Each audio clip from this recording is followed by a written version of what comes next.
Welcome. It's Dem Boys Watch Footy. Your best source for all the Euro news and Copa America coming up within this 2024 summer. Hope everybody is well. You got your boy E. Waj is back after his long vacay, and we got What it your boy is. TC. How you guys doing? All good, man. All good over here. Happy to be back. Happy to be back. Hope the listeners are all doing well. And so All right, sounds good. TC, how you doing over there? Very good. Thank you, chaps, for having me on the show. Glad to be here to chat about all things football. Looking to be the only person who's won a Champions League on here, so lean that expertise into the conversation today. I feel it. Had a actual person send in on the IG and said that TC fellow is doing some crazy things. He's disrupting it up. So hey, you're bringing a different discourse, different side of things. Appreciate that. Thank you to the listeners and thank you to all my followers. You can follow me at TC_County. Very, very prolific sports fan, and I appreciate all my listeners again. I feel it. Like I said at the top, we're talking about Euros and Copa. Today is more so going to be about the Euro 2024 competition that's been underway. Right now, we have seen probably upwards of 10 to 15 matches already. And things are looking interesting in all the groups. I want to start today talking about France. Yeah, France just got a 1-0 win. Kylian Mbappe shot it on net, got a lucky deflection for an own goal, and the match went crazy. Yeah, and then Mbappe gets knocked out. He was gushing blood. That man his nose was just, it looked broken, but he's actually going to be able to play with a mask. They said he didn't get he didn't need surgery.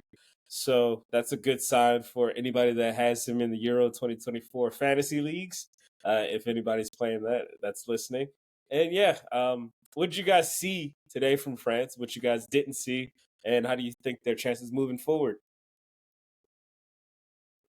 Okay. I was looking at the game.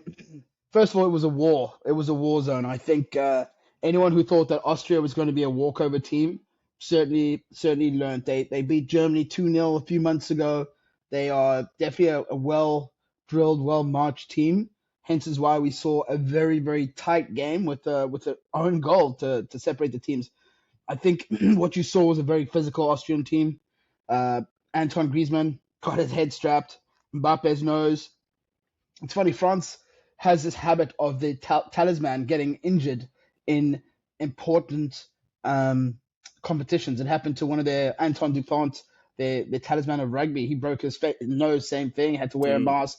So it's just it's the stars aligning it. But I think what I saw, one of the interesting things that I saw from a France team was an output that was lacking. I thought there was an output that was lacking from the strike force, the players they have. I think they weren't firing on all cylinders.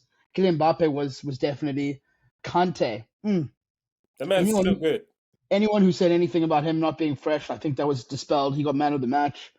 I think one of the Austrian team, not forgetting they were missing their captain David Alaba, who wasn't playing. So there are a number of players I think that they will bring in a bit more as the competition goes in. I think what I was a bit surprised by was Mbappe's misses today. Felt like it was one of you guys who was playing there. Just from he had some opportunities to finish it off. I would have called him Lukaku if I could have. Yeah, that was bad from Lukaku today as well. 2 really bad disallowed goals, and he had a really bad miss. Austria was really good especially in the second half when it first started. They were hauling ass. They were pressing the ball, counterattacking. Yeah, they were actually moving. I mean, it only took one moment of pain, really, because that own goal was just kind of made out of nothing. But when you watched the match, you saw a France team, as TC pointed out, they were disjointed in attack. I don't know where Dembele was in that match. He was kind of just marked out. Taram, I have no idea what was going on with him. I didn't really see him touch the ball within the second half.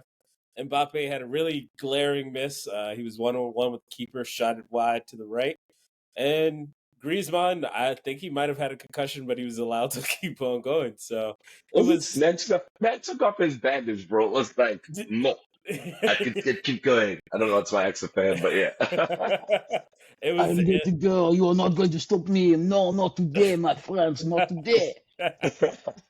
It was something to watch, but they were able to gut it out. So within their group as well, the Netherlands and Poland had played a match.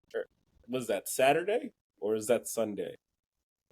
They No, played a match. Netherlands were able to get the win. yeah, that Yeah, was Uh, yesterday. yeah, yeah. Sunday. Yeah, so they were able to get the win over Poland, which was really good to see. It was the Netherlands' first match back. Hadn't made the Euros in the last two, and so it was really good to see like them coming in. The Dutch fans, the casual racism that they have was a little interesting to see in the stands. The orange face as well with the rude gullet afros moving around. So, what you guys think of that match? Yeah. Yeah.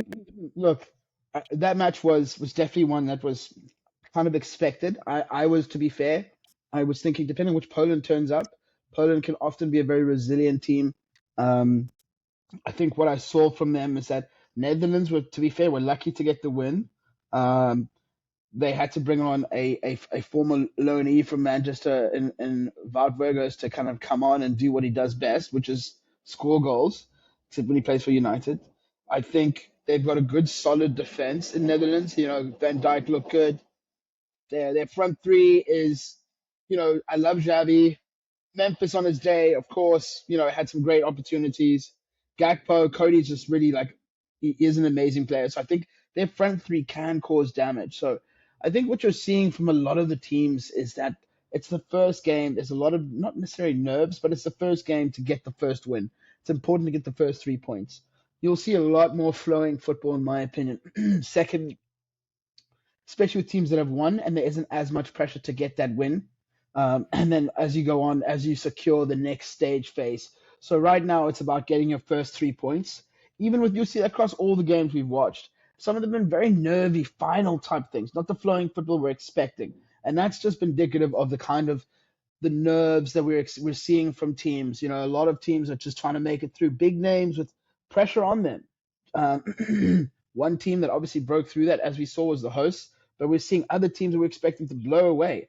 I'll call it out. I think the scores that were predicted for instance, for that game, I think, which Which was one? the Netherlands Poland game. Sorry, in my pool, everyone predicted an easy Netherlands win with a 2-0 to a 3-0 kind of deficit. Um, we all knew that Poland have an opportunity. What I didn't see was Robert playing. Yeah, he Um, got hurt in the last friendly. I wanted to bring that up. A lot yeah, of which a big reason as to why people were betting on Poland to not do as well was because of that yeah, injury. So it was good to and see they had some fight in them. no, absolutely, and they're gonna be good. And I'm just gonna say this last word before I hand over to you, Washington. I want to get your feedback, but what I've seen from these Baltic, Eastern European sides is they don't have much stars in them, but they've got the grit and the determination, and they're well coached. And it seems like they all seem to be playing for a more of a badge kind of thing. They're not playing for their names, they seem to be playing like all those teams that come out there. They come out there and they're playing like real solid teams playing for their country. And I've seen that with all of these Baltic countries.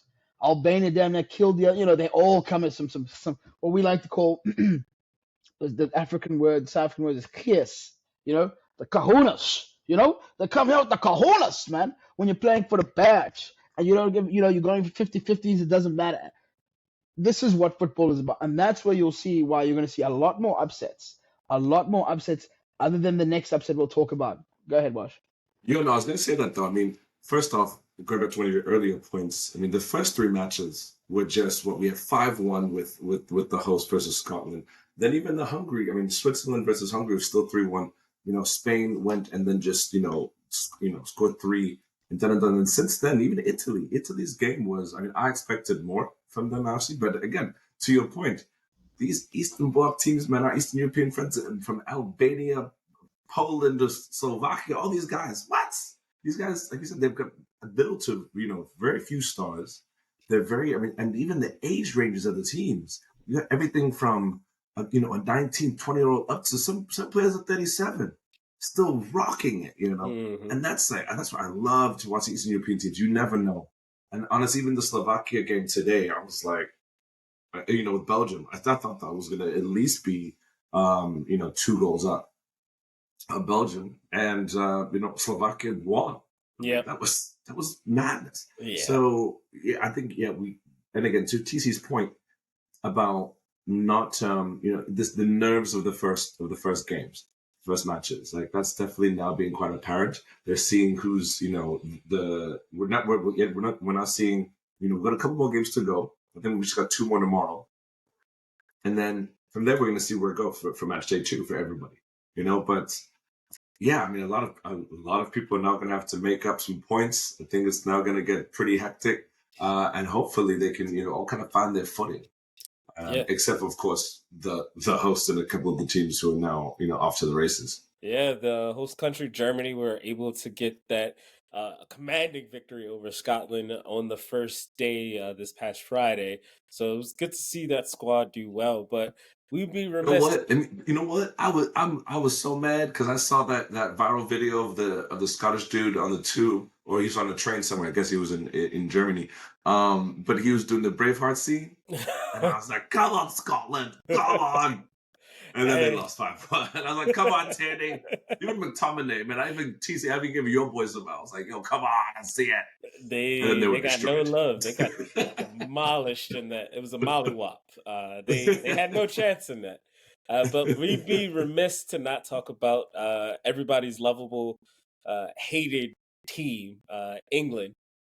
They were able to get the win 1-0 over Serbia, but it was very nervy. A lot of people finally opened their eyes to see how good Saka is, how he actually is playing on that right wing. Phil Foden had a disappearing act.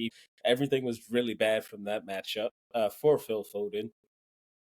And as well, I'm worried about Gareth Southgate continually kind of meddling with the team. Like I don't know how you guys felt about the entire left back, right back situation. You have Trent Alexander-Arnold playing in midfield. What was that? He's not pinging any diagonal passes or any forward passes. It was a lot of going back and forth. He's playing out of position.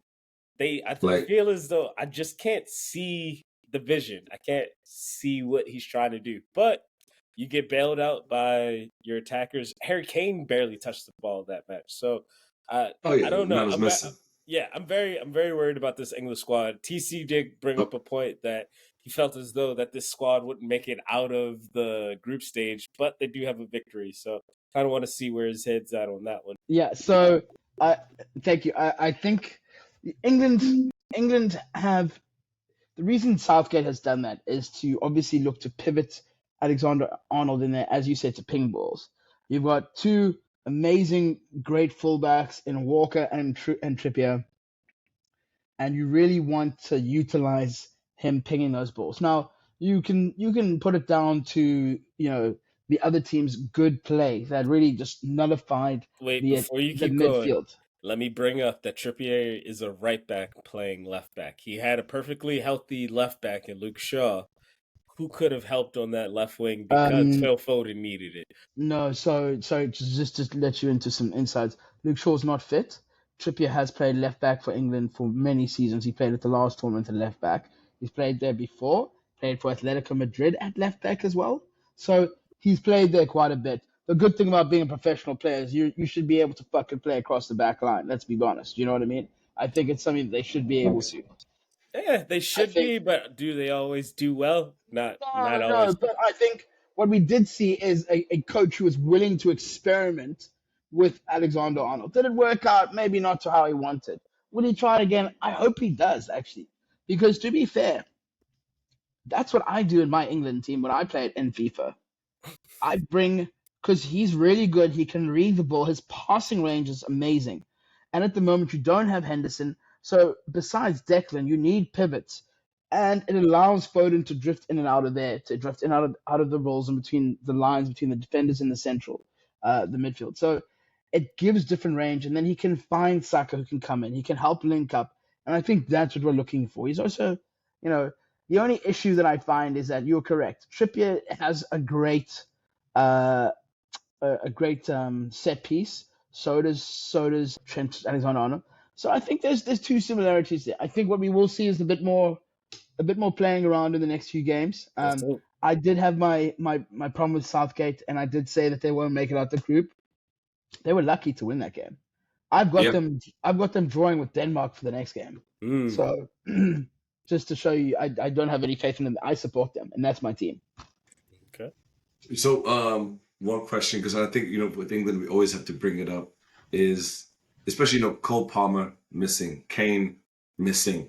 We had the two young brothers who linked up to score the goal. Saka on the head to Bellingham with a beautiful header, by the way. Let's just give that also to the young man. He's on a tear in life right now. He's under 22, and he's killing life right now.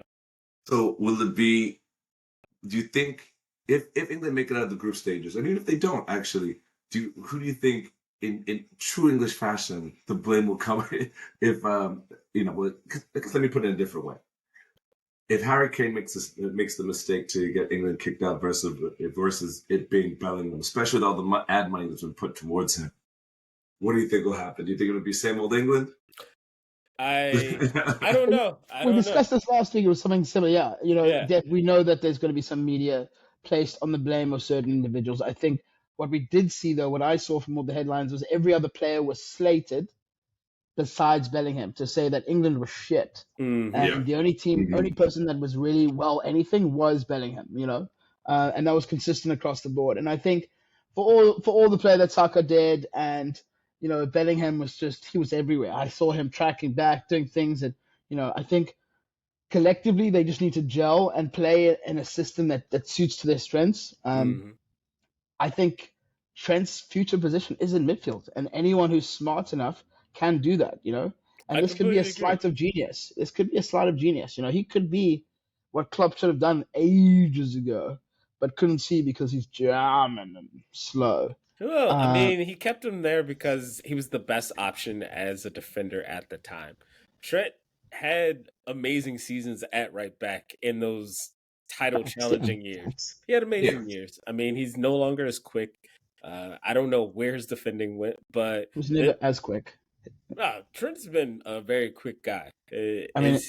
Versus Kyle Walker, if nobody's as fast as Kyle Walker. That man is one of the fastest backs in the world. But in the world, not the fastest I think in London. Kyle Walker can say that he's one of the fastest in the world. But all that to say, what I'm seeing in England still, it worries me.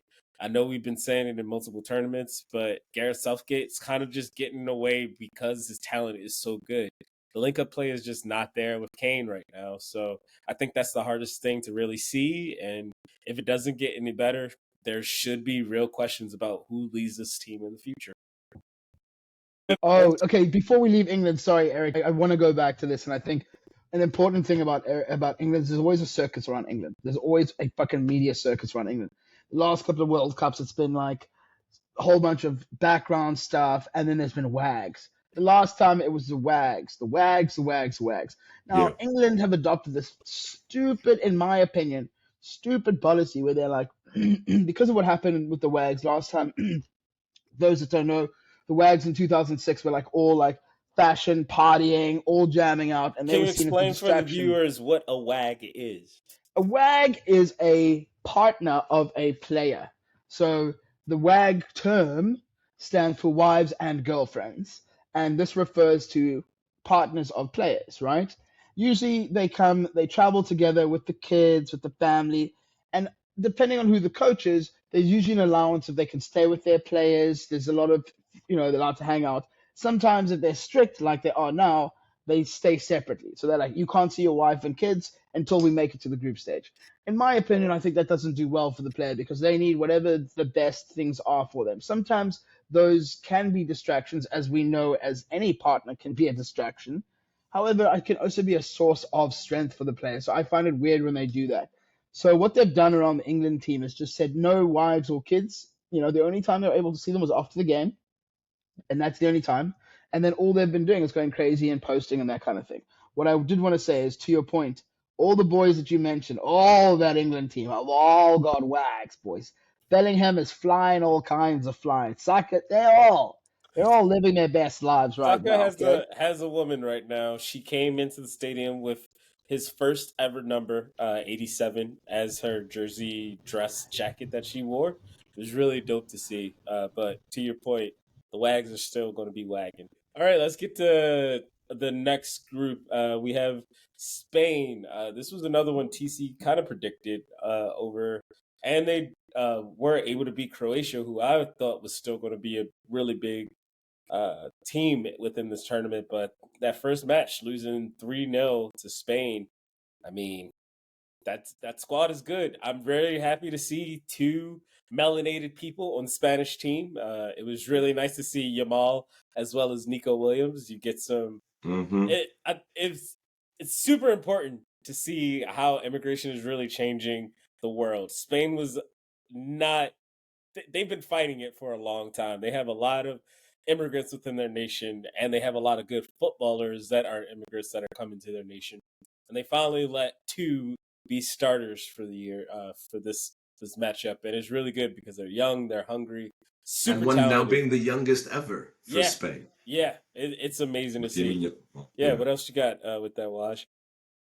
I mean, I actually, because I was traveling, I didn't get to watch most of the game, but from what I saw, it was just it was a buggering. It was complete. Just they were running rampant on the. They scored the first. I mean, they scored all three goals in the first half, which I thought was just fantastic for a start. But again, going back to what TC said, why couldn't they just keep their knee on the neck and keep pushing at that point? Why they always, why they stop at 3-0? They could have done a lot more. They had a whole bench of fresh players and 3-0 against Croatia, which is a fantastic team. Luka Modric got taken off, and I believe it wasn't even the 60th minute. So clearly Serbia were getting run ragged, and they were fighting the good fight, but Spain just came out swinging. And just the team is amazing. I think it's a very young team as well, but with a ton of talent. And I mean, it's a team we're going to be seeing for a while, especially with like you said, Nico Williams, Lamine Yamal, Morata leading the line, Rodri, Pedri. I mean, shit, man, it was beautiful to watch. I don't think Croatia even knew what hit them. And again, it's a great start for Spain. They've got no goals against them, and going up. I forget what their next match, who they're playing in the next match, but the fact is that that's a team that's hungry. Oh, actually, no, I do know they're going against Italy, Yep, so it's a big great match. start. Going against Italy, and they've already got those 3 points and a clean sheet. So, but let's see, because Italy is going to be a whole other game. Yeah, I think I said this last week, and I'll say this: that Spain have gone very much under the radar. There's little expectations on them for some stupid reason because they've always had high expectations. I think maybe it's just the media that hasn't been paying attention because with the talent they have, and I said this to everyone, they're going to surprise a lot of teams. They've got a lot. The Spanish league is the most technical, and they've got the best of their young, thirsty players who are eager to show them. And Lamal is the future of Spanish football. That kid is shit hot. Technically, you can make comparisons to all the greats at the moment. Like he is watching his play, his football IQ, his movement, his passing, his range. It is beyond. That kid is he's 28 at the prime in his football mind. Like what I've seen him do, it's unfathomable that kid goes home and does algebra and then goes and scores goals on International Champions League and La Liga. They've got a good mixture. You said it, Walter. They're good youthful players, but what they do have is good experience as well. A good mixture of experience, and I think that's so important for these teams is to have a good core of experience. Not too many, but good core of experienced players with your young, youthful exuberance that really helps drive the narrative of what you're trying to get. And a lot of those players, like you said, Carvel, have won it all, have won it all, have won it all, and they're there and they're driving and they're still in the team. So a lot of that team is going to it's going to be hard to stop. You know, you said something that I'm going to lead into that it's in talking about their next opponents. They Italy have a notoriously a very good defensive unit. Always a good defensive unit. That's what Italian teams are built on. If you think about Italians, you think about defense, Ferraris, freaking, and that stuff. Okay, I can't think of anything else than that stuff right now. It's okay, the whole thing. But I was thinking like real things, right? What I saw from the Italian side was not that. I was like, ooh. They were scrambling against Albania for sure. That's what. No offense, Albania. We spoke about that was Albania what they did. So this is when I was like, ooh wee. If a team turns up and you play like that, you could get Man United over Man City in the FA Cup final. You know, completely surprised and boombastic, basically. So yeah, it's like you said. I'm looking forward to that's. I think one of the top games of the week next week is definitely the Spain versus Italy game. You know, to your point with that, especially with them again, it was only 2-1. They could have obviously scored more, but they got surprised in the first, the first goal. Bam, Italy down 1. And I forget how quick it was scored, but it was very quick, right? Within like the first 6 minutes, I believe. And then to go from that to then go, kind of pull it back and go 2-1, good for them. Again, going back to our original point, especially against the Eastern European team, where these guys do not give away points. They don't fuck around. And so, yeah, I think this is going to be a very a hard attacking Spanish team versus hopefully which we should expect as a well defended, well oiled Ferrari-like defensive Italian defense. So let's see. It'll be a battle fought in the middle. I think Spain will actually pull it through though. I thought it'll go to a draw. Yeah, just to your point, I think it's not Spain, to use a car analogy. Italy weren't quite like a Ferrari; they were more like a family Alfa Romeo. Stable, dependable, still Italian. But anyone can get in the back seat and tell them it's theirs. You know what I mean? Anybody can come in there and say, "Hey, this is mine now. I'm taking this." Boy. I wanted to thank again our listeners for listening to Dem Boys Watch Footy. We're on Spotify, we're on YouTube, we are on Apple Podcasts. Wanted to thank you all again for giving us a quick listen. So now for our next segment, it's called Standing on Business. Right now we're going to be talking about our bets upcoming for the Euros. So we have 2 matches on Tuesday. When this episode drops. Hopefully that's also playing on TV because some of these matches haven't been played on TV in the United States. So it's been spotty at best, our Euro coverage. So unless you're illegally streaming it. No, Eric, I'm sorry. They're all on TV, my brother. Don't worry. What you need to do is I don't have Fubo. I don't have... You don't need Fubo. You just need cable. You just need Fox. It's on Fox. That's all. It's not all on Fox. I can tell you that for certain. I've watched every single game on Fox. You're more than welcome to be my roommate, and this is how you solve those kind of things, my friend. Okay? Got you. Well, yeah, let's go. The JKS Fox. Yeah. Well, we have our first matchup, Turkey versus Georgia. Any bets that you guys have there before I go into mine? Yeah. I mean, I think it's going to be a slugfest, first and foremost. I don't know where is Georgia in the FIFA rankings. Before actually I give this, I mean, I'm going to say first off, it's I'm going for Turkey. Mm-hmm. But Georgia is 46th right now in the rankings versus Turkey, which is 9th. Right? Turkey is always high. I don't get it, but that is crazy. I just was thinking about that. I was like, wait, no, those are the club I don't coefficients. Yeah. Those are the club coefficients. Either way, I think Turkey just has a better team overall, and just they've got a better history and a better pedigree of creating great players that work well.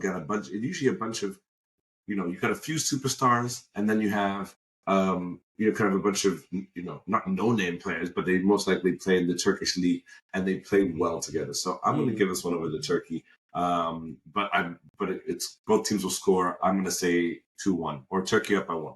Both teams score, Turkey by 1. All right. I'll let you go with that, TC. What you got? You're definitely. I mean, they've got a very good league. They've got teams in the Champions League. They've got players across great teams. They've got a young, up and coming Lamela type player, and Adu. He plays for Real Madrid. Yeah. He's the young Turkish star. He's like very much in the same ilk in that sense. If you watched him in La Liga this season, he was badass. And to watch his highlights, you'll see he's the real deal as well. So Turkey have some stars in them. I think what they always do is they always give a good run. They're kind of like the island in rugby, is that they'll push to the quarterfinals. So they are the bogey team for any team that plays against them. No team is going to look at the board and go, "Oh, we're playing Turkey tomorrow. Let's go home and just chill and play some PlayStation." They're definitely a team that you're going to want to prepare for and want to be well drilled. They have a good, solid defense, good midfield. They're well tactically. They play. I was watching their system. It's a very shifting system. It's like a 3-2-5 kind of thing with wingbacks. So very tough. They hit that middle. They make it very tough for you to play out there. So and they're used to playing in. If you've seen any of the Turkish games, the venues that they play in are all crazy. They are inhospitable. There's all kinds of things. So they're used to all the fanfare around that kind of thing, which I think some people aren't used to. Which I think will play better. So I was going for in my score. I went for a 2-0 with Turkey. Okay, interesting. I think we're underestimating Georgia just a little bit. They have that kid over from Napoli, Kvaratskhelia, and they have a pretty decent. Said that right. I said it as best as I possibly could. I'm staying with that one. But he was Player of the Year in Serie A 2 years ago when they were able to lift the championship, and I think he'll be able to make some moves unless they double man mark him. That could possibly be happening, but I think Georgia might have a chance. So I'll give them the 1-1 draw. That's what I think will happen tomorrow. And then with our second matchup, we have Portugal versus the Czech Republic. They're saying this might be Ronaldo's last international tournament. So, what do we think we're going to see from that? Any bets specifically on off rip? TCU first. Look, Portugal have the talent as well. Another team like the Belgium of Golden Age, they've got a factory of talent there. I'm hoping this coach knows how to utilize them. They've got playmakers across that pitch. So my thing is sometimes I feel that the teams and I'm not going to insult Cristiano. He's the greatest player that's ever played the game. So I think that all it does mean is that they play a certain way when he's in the team, whereas when he's not there, it's a different style of playing that they might adopt. And it doesn't necessarily have to go through him. That being said, there's just too many playmakers in there for me not to say this is straight Portugal. Straight Portugal! So I'm going for a 3-1. All right. all right. Yo, we see games at least one goal. All right. I mean, honestly, without he's the Man U boy. I'm not gonna do the Sue, but yeah, I think Portugal, they're gonna take it. I think also just and I do think this will likely be Ronaldo's last, international tournament. There's too many playmakers and they're gonna want to show up for him. They're gonna want to go full out. They know that they likely are not gonna make it to the final, or even I'll be surprised if they make it to the last to the quarters, but. They've got a strong team, and they're gonna all those players are gonna show up for Ronaldo at the end of the day. So CR7's gonna get hopefully a badass send off. If he scores tomorrow, I'll put some money on that. If he scores tomorrow, then then they're gonna be off to a crazy start. So and then mark my words, the whole team in Portugal will rally behind Cristiano Ronaldo if he scores tomorrow, especially if he scores the first goal. So I'll stand on that business. With that said. I'm gonna say Ronaldo score 1, and let's make it I'm also going for 3-1. 3-1. Portugal. Interesting. Well, I'm also standing on business with this one. I'm saying Ronaldo's going to score. I think he's going to get one of those 3 goals that I'm predicting. I'm saying 3-2, solely because that kid Patrick Schick over he was scoring so many He's late badass. he was scoring so many late goals for Leverkusen this season. I feel as though that squad is going to be able to do some really good things. They got Thomas Schuchek from West Ham. He's pretty decent. He can give them a lot of height. I do feel as though Portugal is going to be a little bit beat up in the trenches with pieces. So, but I'm still giving it 3-2. I'm expecting some good things from Rafa Leao, Bruno Fernandes, and Cristiano Ronaldo. So I'm going 3-2, Ronaldo to score a goal. That is my standing on business for this week. Please let us know how you guys are doing on any of the bets. How much money have we made for you? How much money have we lost for you? Just let us know. We can keep this going. No refunds. Definitely. And then in our last segment of the show, I want to talk about a very uplifting thing. So, World Cup qualification is going on around the world still. And history was made last Thursday. Palestine advanced to the final round of World Cup qualification for the first time ever, Hey. drawing 0-0 against Lebanon. They're ranked 93rd globally, and the Palestinian team had never before come this close to qualifying for the World Cup through the Asian Football Confederation. So I'm extremely, extremely happy to be able to talk about this subject. One of their defensive midfielders, Rashid, said, "Playing gives us the chance to raise the name of Palestine on the world stage, and the World Cup is the biggest platform for this. What's happening now impacts us all deeply. You can't help but be affected by it." So, wanted to use that as our little outro for the evening. Thank everybody all again for giving us a listen to Dem Boys Watch Footy. Have a great one.